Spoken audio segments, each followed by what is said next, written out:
넓고 고요한 호수가 있습니다. 작은 조약돌 하나를 그 호수에 던지면 돌은 호수에 빠지면서 물결을 일으킵니다. 그 물결은 계속 퍼져나가서 반대편 땅까지 전달이 됩니다. 보잘것없는 작은 도약돌이지만 그 호수에 물결을 일으킬 수 있는 것처럼 작은 것이라고 무시해서는 결코 안 됩니다. 그 작은 것에서 놀라운 힘을 발휘할 수 있기 때문입니다. 예수님께서도 이렇게 말씀하셨습니다. 요한복음 12장 24절 말씀에 내가 진실로 진실로 너희에게 이르노니 한 알의 밀이 땅에 떨어져 죽지 아니하면 한 알 그대로 있고 죽으면 많은 열매를 맺느니라 이렇게 말씀하셨지요. 작은 한 알의 밀이지만 땅에 떨어져 죽으면 많은 열매를 맺는다라고 말씀하시면서 보잘것없는 작은 것으로부터 큰 일들이 일어나게 된다라는 것을 말씀해주고 있습니다. 오늘 본문 말씀은 1절부터 18절까지는 어제 10장의 말씀에서 베드로가 고넬료를 만난 그 사건을 다시 설명하는 내용이고 19절부터 30절은 다른 내용으로 나와 있습니다. 그래서 오늘은 19절부터 30절의 말씀으로 함께 은혜를 나누고자 합니다. 오늘 말씀을 통해서 하나님의 은혜가 우리 가운데 있기를 소망합니다. 당시에 안디옥은 수리아 지역의 수도였습니다. 로마 제국 안에서 로마와 알렉산드리아 다음으로 가는 로마 제3도시의 큰 대도시였습니다. 지금은 티르키예의 안티키아라는 보잘것없는 그런 도시에 불과했지만 그때는 동방의 여왕이라는 명칭을 가질 정도로 아름답고 화려한 도시였습니다. 이런 이방 도시에 최초로 안디옥 교회가 세워진 것입니다. 그리고 안디옥 교회에서 처음으로 그리스도인이라는 칭호가 나오게 되었고 안디옥 교회는 구제 사업의 또 창시 교회가 되었습니다. 예루살렘 교회가 어려운 가운데에 성금을 모아서 도왔던 교회가 바로 이 이방 교회인 안디옥 교회였습니다. 또한 안디옥 교회에서 바나바와 바울이 복음을 전하기 위해 파송되어져서 전 세계에 복음을 전하는 그 원동력이 되었던 교회도 바로 안디옥 교회였습니다. 그러면 이 안디옥 교회가 어떻게 이방 땅의 교회로 세워지게 된 것은 어떻게 된 것일까요? 첫 번째로 그리스도인들을 향한 핍박이 있었습니다. 19절 말씀에 그때의 스데반의 일로 일어난 환난으로 말미암아 흩어진 자들이 베니게와 구브로와 안디옥까지 이르러 유대인에게만 말씀을 전하는데 이렇게 말씀이 나옵니다.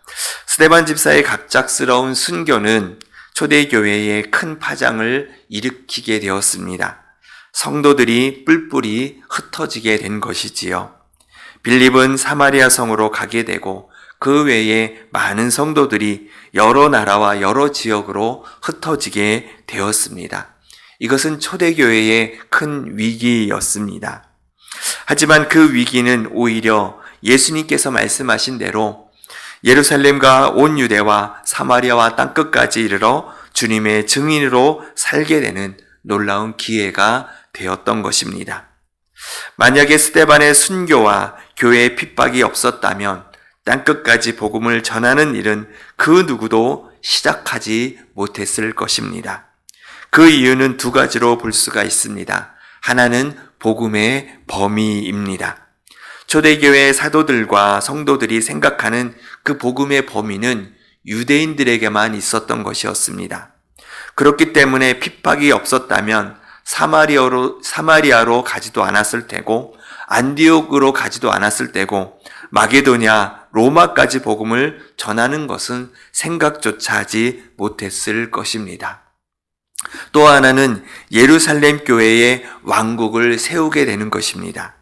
사람이 가지고 있는 죄성 중에 하나는 자기만의 성을 만든다라는 것입니다. 초대교회 성도들의 수가 점점점 늘어나면서 교회는 점점 자신들의 왕국을 만들 확률이 매우 높아지게 되었습니다. 그러면 초대교회 안에 복음의 열정과 그 은혜가 떨어지고 그리스도인들의 만에 벽을 쌓고 왕국을 만들게 되는 것이지요. 일례로 우리는 창세기에 나오는 바벨탑 사건을 우리가 알고 있습니다. 창세기 11장 3절로 4절의 말씀을 제가 읽어드린다면, 서로 말하되 자 벽돌을 만들어 견고히 굽자 하고 이에 벽돌로 돌을 대신하여 역청으로 진흙을 대신하고 또 말하되 자 성읍과 탑을 건설하여 그 탑 꼭대기로 하늘을 닿게 하여 우리 이름을 내고 온 지면에 흩어짐을 면하자 하였더니, 이것이 사람이 가지고 있는 죄의 본성입니다. 자기만의 성을 만들려고 하는 것이지요. 집단 이기주의라는 것이 이런 것입니다. 집단의 왕국을 만드는 것입니다. 그 안에 갖가지 죄의 모습들이 숨겨져 있지요. 결국 하나님께서 언어를 혼잡하게 하셔서 그 바벨탑이 무너지게 하셨고 그들을 흩으셨던 것입니다. 교회는 부흥과 성장이 있어야 합니다.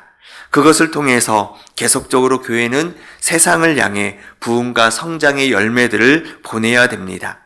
그런데 보내지 않고 꽁꽁 쌓아두면 교회라는 왕국을 만들게 되는 것이지요. 교회의 벽을 쌓고 원하는 사람들만 받아들이게 되고 차별하게 되는 것입니다. 그러면 교회는 건강한 것이 아니라 병들게 되는 것이지요. 그래서 교회는 하나님께 받은 은혜와 사랑을 계속적으로 흘려보내야 됩니다. 지역사회로 보내야 되고 나라와 민족을 향해 보내야 되고 열방을 향해 보내야 하는 것입니다.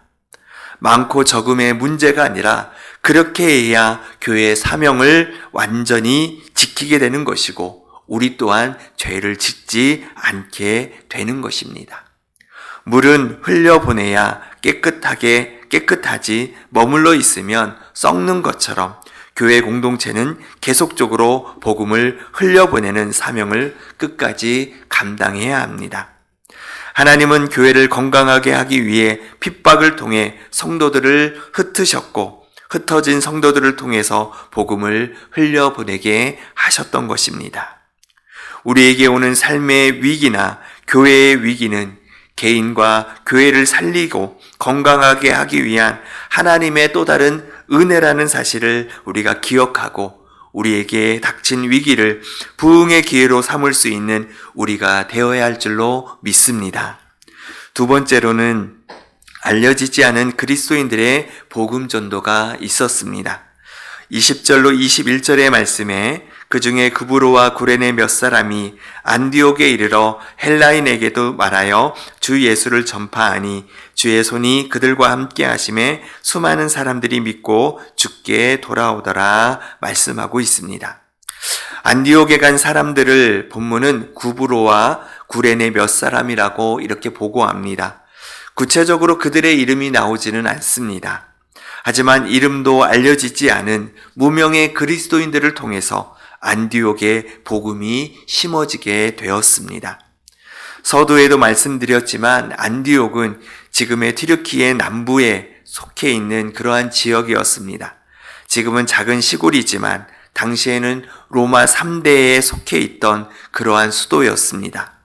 동방의 여왕이라는 이름이 불려질 정도로 아름답고 화려한 그러한 도시였습니다. 그런 도시에 복음이 들어간다는 것은 정말로 어려운 일이었습니다. 능력 있는 베드로나 바울 같은 사람들이 가야 복음을 받아들일 수 있을까 할 정도로 복음이 들어간다는 것은 쉽지 않은 그러한 도시였습니다.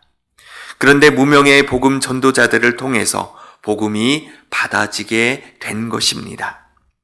그것도 처음에는 반신반의하는 심정으로 헬라인들에게 그리스도의 복음을 전했을 것입니다.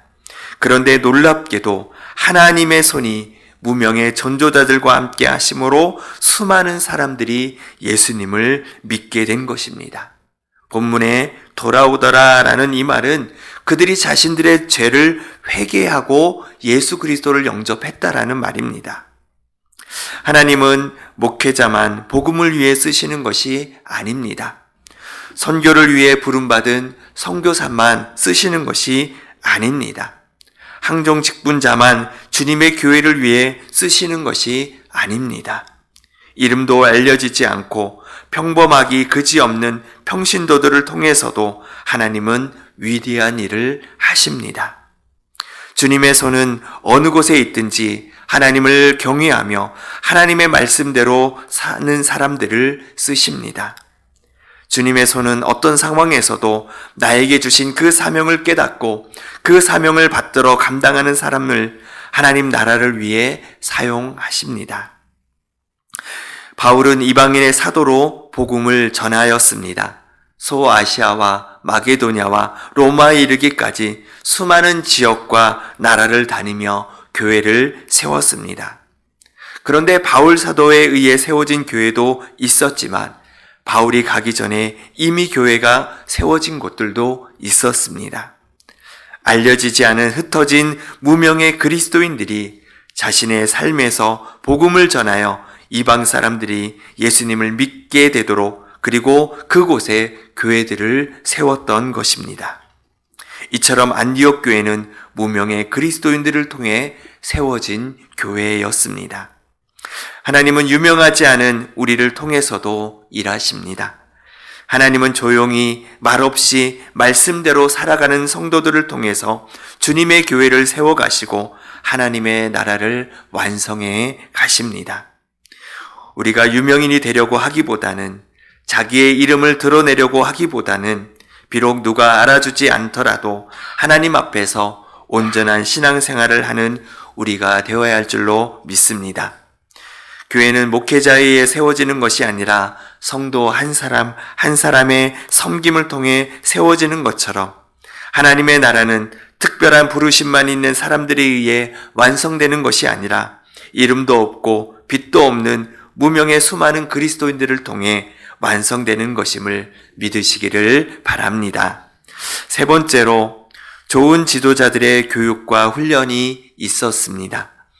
22절로 24절의 말씀에 보시면 예루살렘 교회가 이 사람들의 소문을 듣고 바나바를 안디옥까지 보내니 그가 이르러 하나님의 은혜를 보고 기뻐하여 모든 사람에게 굳건한 마음으로 주와 함께 머물러 있으라 권하니 바나바는 착한 사람이요 성령과 믿음이 충만한 사람이라 이에 큰 무리가 죽게 더하여지더라 말씀하고 있습니다.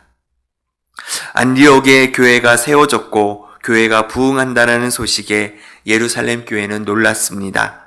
이방 나라에 이방 사람들이 예수님을 믿어서 이방 땅에 교회가 세워졌다는 것은 상상할 수 없는 일이었습니다.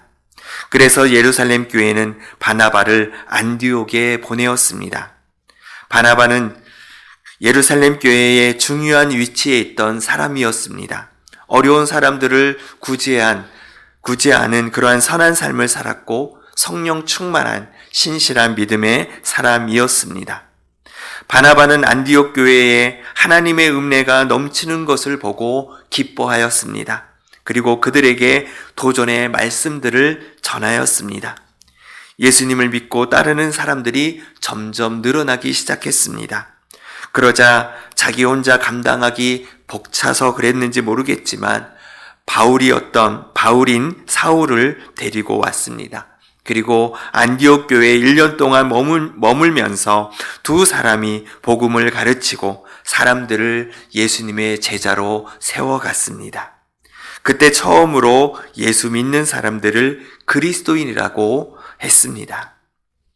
안디옥 교회가 더 크게 성장할 수 있었던 것은 작은 복음의 씨앗이 심겨진 후에 농부가 물을 주고 햇볕을 잘 들게 하여 자라게 하고 열매를 맺게 하는 것처럼 바나바와 사울을 같은 이러한 지도자들을 통해 그들의 수고와 헌신을 통해 바로 세워지게 되었던 것입니다. 그리고 배우고 훈련한 것으로 끝나지 않고 믿음의 선한 영향력도 끼쳤습니다. 바로 예루살렘 교회에 큰 어려움을 겪을 때 이방 교회인 안디옥 교회가 성금을 모아서 신앙의 본부격인 예루살렘 교회를 도왔던 것입니다. 은혜를 아는 교회였고 하나님의 말씀대로 순종하는 교회로 성장하게 되었던 것입니다. 그래서 교회는 말씀을 가르쳐야 하고 말씀을 배워야 합니다. 가르치는 일을 게을리해서는 안 되고 배우는 일도 게을리해서는 안 됩니다. 가르칠 때 배워가는 것이고 배워가면서 가르칠 수 있게 됩니다. 교회 공동체는 모두가 한 마음과 한 뜻이 되어 함께 수고하고 헌신할 때 건강하고 바르게 성장하고 성숙해 갈 수 있다라는 사실을 믿으시기를 바랍니다. 안디옥에 복음의 씨앗이 심겨진 것은 유명한 사람이 아니라 무명한 그리스도인이었습니다. 바나바나 사울처럼 성경에 이름들이 기록된 사람들이 아니었습니다. 성경에 이름이 기록되지 않은 자들에 의해 소아시아 지역의 교회가 세워진 것입니다. 또한 베드로가 복음을 전한 고넬료는 이방인의 백부장이었습니다. 그는 다시 로마로 돌아갈 사람이었지요. 로마의 교회가 바울이 가기 전에 세워졌던 것은 꼭 고넬료가 한 것은 아니었지만 고넬료와 비롯한 이름이 알려지지 않은 그리스도인들을 통해서 세워졌던 것입니다. 온 열방에 복음이 전해진 것은 유명인이 아니라 무명인들로 통해서 이루어진 것입니다. 지금도 이름도 없이 빛도 없이 묵묵하게 주님의 명령을 따라 오지의 복음을 전하는 선교사님들이 계십니다. 비록 우리도 무명이지만 하나님은 우리를 통해서 세상의 복음이 계속 흘러가기를 원하십니다. 작고 보잘것없는 우리를 통해 하나님의 나라가 이 땅의 가운데에 임하게 될 줄로 믿으시기를 바랍니다.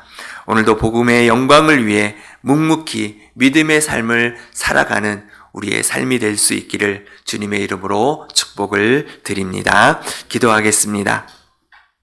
사랑하는 하나님, 이방 땅인 안디옥에 놀라운 하나님의 교회가 세워졌습니다. 그 교회는 말없이 빛도 없이 이름 없이 하나님의 복음을 전했던 사람들로 통하여 그 복음의 열정과 그 복음의 사명을 통해 하나님의 손이 더해져서 이방의 사람들이 자신들의 죄를 회개하고 예수 그리스도를 영접함으로 그 땅 가운데의 교회가 세워졌음을 볼 수가 있습니다.